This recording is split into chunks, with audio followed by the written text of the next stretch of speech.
donde habíamos quedado, que es aparato digestivo. No está. Aquí era el proceso experimental de Pablo.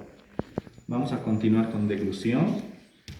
Vamos a decir que la deglución es un proceso fisiológico por el cual los alimentos líquidos o la saliva pasan de la boca al estómago, ¿no? Que es una respuesta refleja, que lo vamos a ver posteriormente. En algunas etapas es voluntaria y en otras es involuntaria, ¿no? También dijimos que la faringe es una estructura anatómica que sirve de paso solamente al aparato digestivo, que también está incluido en el aparato respiratorio, y es donde podemos nosotros encontrar una dificultad, más que todo cuando estamos con pacientes, ¿no? Si es que esta faringe no sabe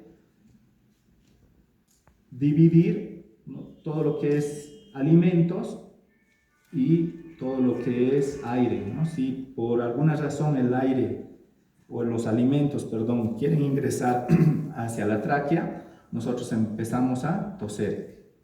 Entonces tiene que haber esa segmentación tanto de líquidos, de alimentos y de aire.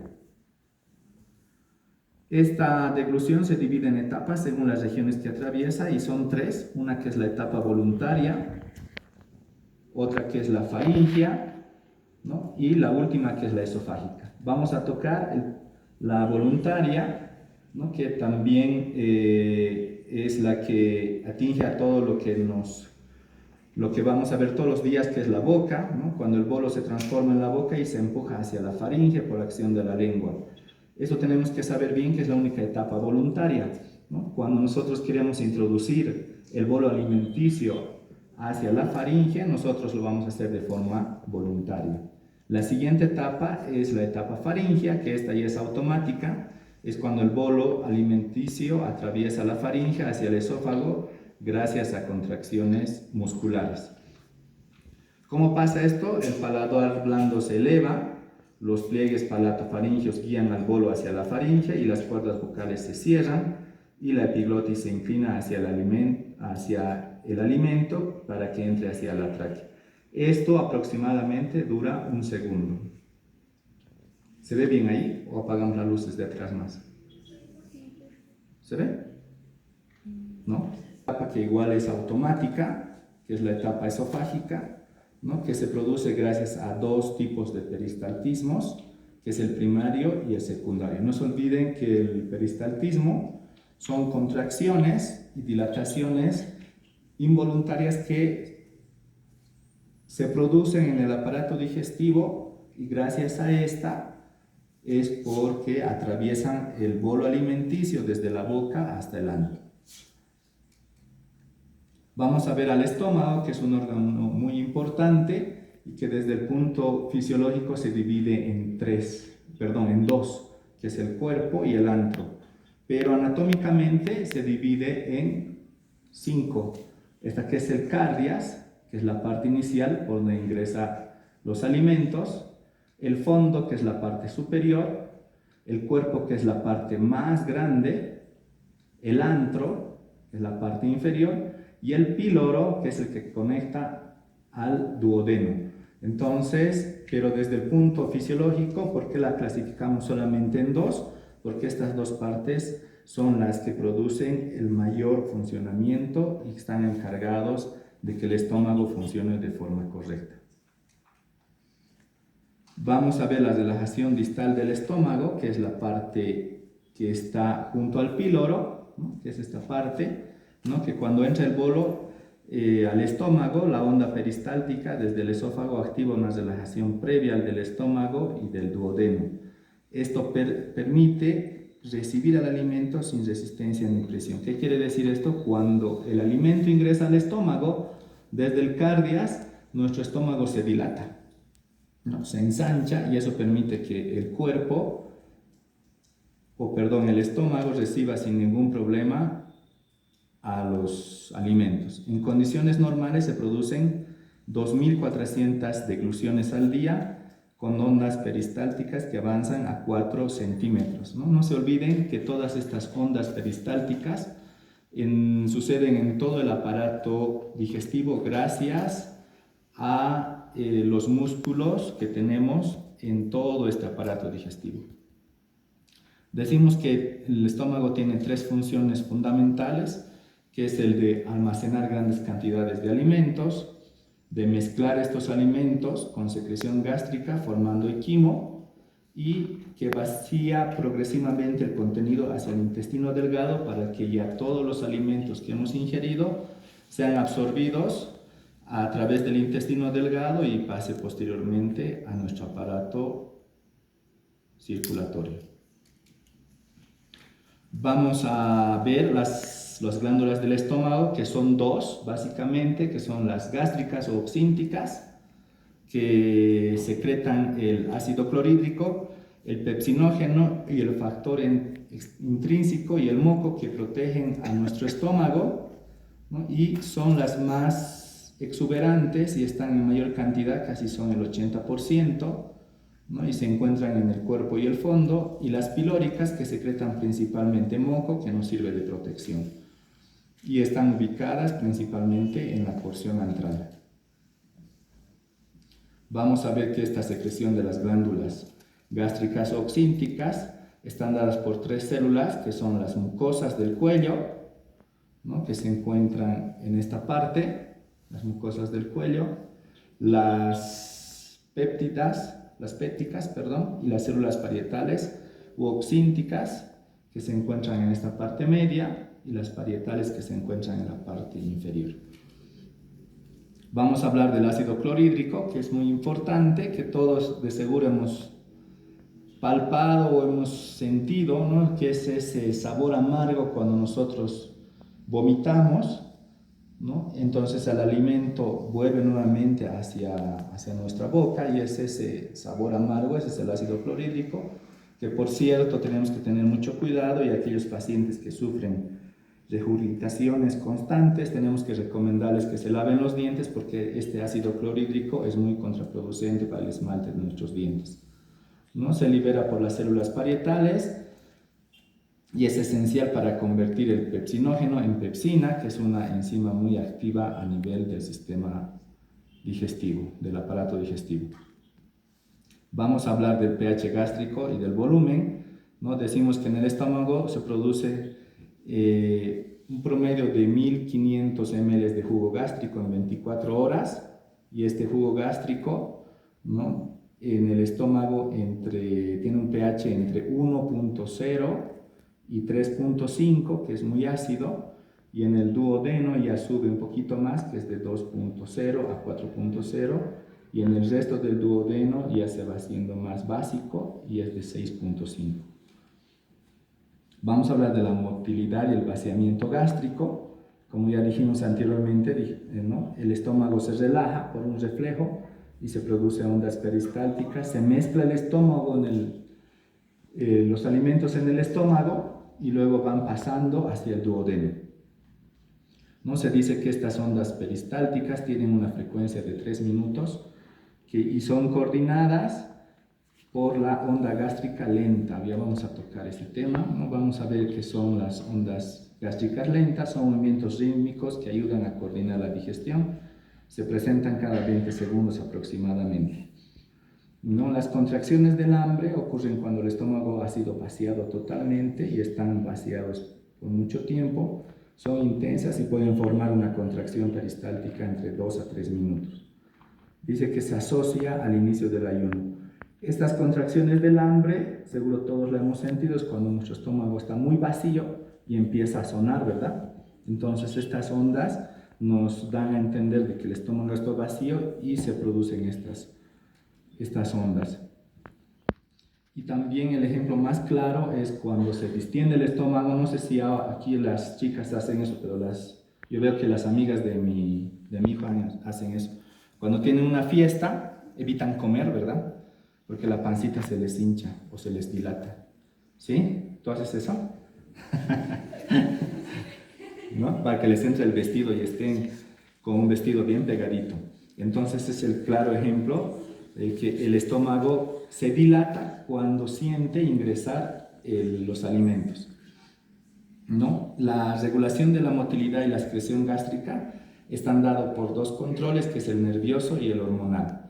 La regulación del vaciado gástrico inicia en el estómago y en el duodeno por dos señales principales. La distensión del estómago activa los nervios locales y la hormona gastrina liberada detectan ciertos alimentos. Estas señales aumentan la fuerza del bombeo gástrico e inhiben al píloro para facilitar el vaciamiento. Entonces vamos a hablar de las etapas de secreción gástrica, que son tres, ¿no? Que son la cefálica, la gástrica y la intestinal. Vamos a tocar cada una de ellas. La etapa cefálica se inicia en el cerebro, ¿no? Que se inicia antes de comer, con solo pensar con los alimentos o olerlos. Este olor aumenta la estimulación hasta un 10% de la secreción gástrica, y esto se puede dar también gracias al sentido del olfato y de la membrana olfatoria. ¿No? Estas etapas de la secreción gástrica, empezando desde el cerebro, también se dan gracias a las células olfatorias y a las sensaciones olfatorias primarias. ¿Qué quiere decir esto? Que tenemos un umbral de olfacción, y esto produce que las células gástricas secreten funciones, o sea, secreten su producto para que las glándulas liberen su producto, ¿no? La etapa gástrica, ¿qué ocurre al comer? Dice, cuando el alimento llega al estómago se activan reflejos vagovagales y locales y se libera la gastrina. Esto estimula el jugo gástrico, la secreción gástrica persiste por horas y esta etapa genera el 60% de la secreción gástrica total.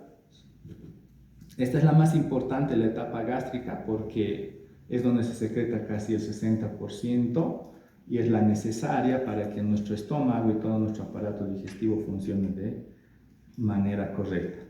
Y la etapa intestinal, ¿no? Es cuando la presencia de los alimentos en el duodeno provoca la secreción de pequeñas cantidades de jugo gástrico.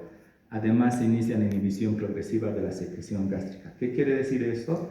Cuando todo el producto, todos los alimentos del estómago va pasando ya hacia el duodeno, hace que la inhibición sea progresiva en el estómago y pase posteriormente al intestino delgado.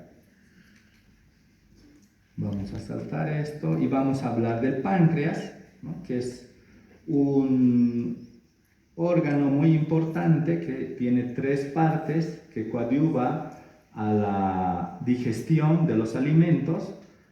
En el páncreas tenemos tres partes, que es el cuerpo, la cabeza, que está en la parte inferior, y la cola. Tiene dos porciones, una porción exócrina y otra endócrina. ¿Qué quiere decir la exócrina? Que sus productos van a ser liberados hacia el exterior, y las endócrinas son liberadas hacia el sistema circulatorio. Entre las exócrinas vamos a hablar del jugo pancreático, que es una de las más importantes, que es un líquido incoloro con un pH de 8.0, ¿no? Que es rica en bicarbonato de sodio y tiene también electrolitos. Tiene enzimas digestivas que son muy importantes, que inciden directamente sobre los alimentos. Entre ellas tenemos a la tripsina, a la quimiotripsina, a la carboxipepsidasa, a la amilasa, maltasa y por último a la lipasa gástrica. ¿No? Esta secreción pancreática está regulada por 4 estímulos principales. Entre ellas tenemos la acetilcolina, la gastrina, la colecistocinina y la secretina. ¿No? Entre estas, la secretina es la que estimula el jugo pancreático y también estimula la bilis, que es muy importante. La colecistocinina, que estimula el jugo pancreático, que es rico en enzimas, y a medida que aumenta la secreción pancreática, esta disminuye en cloro. Vamos a hablar ahora del hígado y su secreción biliar.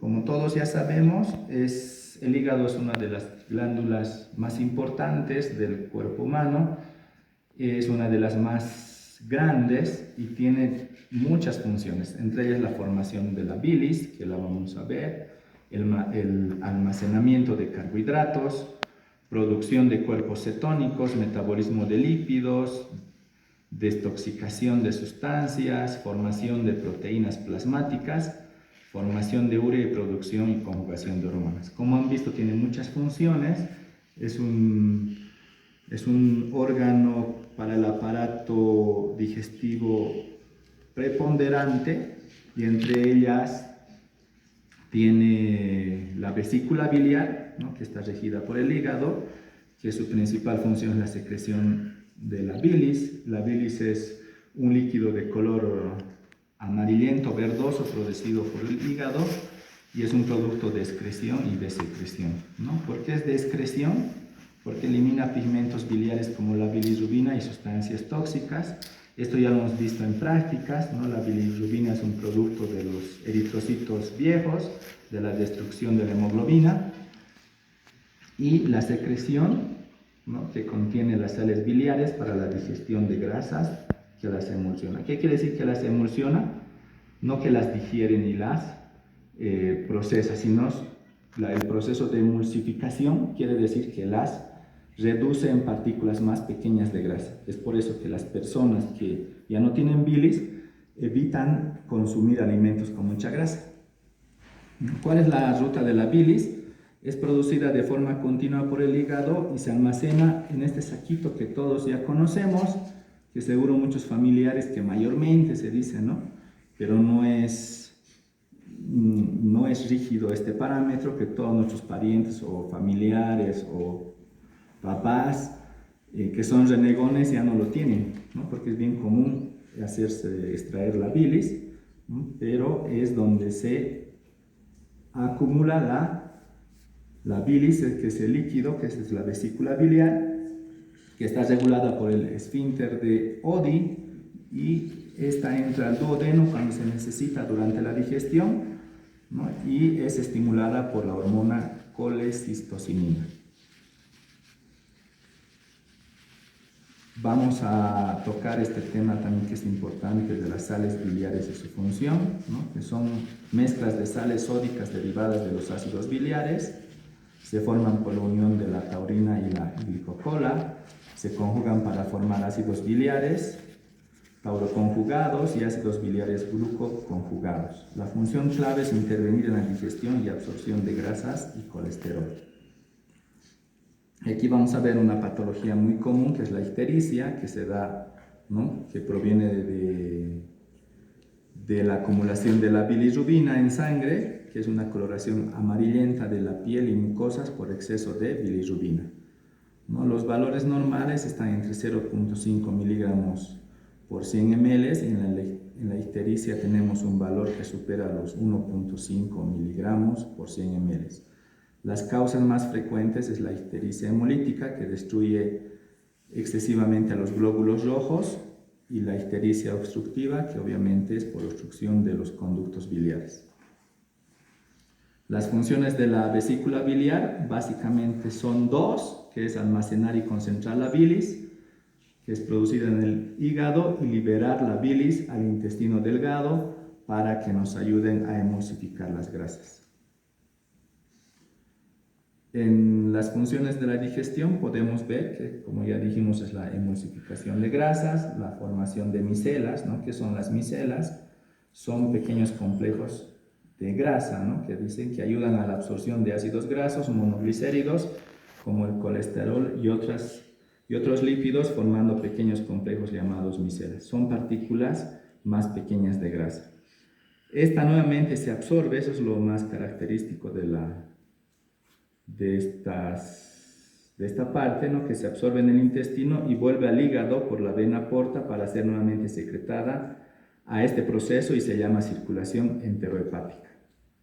Entonces estas sales biliares regresan nuevamente a la circulación, ¿no? Entonces tenemos que ver, si hablamos de grasas, de que el colesterol se disuelve principalmente en la bilis, y gracias a esta, su solubilidad depende de sales biliares y ácidos grasos, y parte del colesterol se absorbe, el resto se convierte en coprolesterol y se elimina.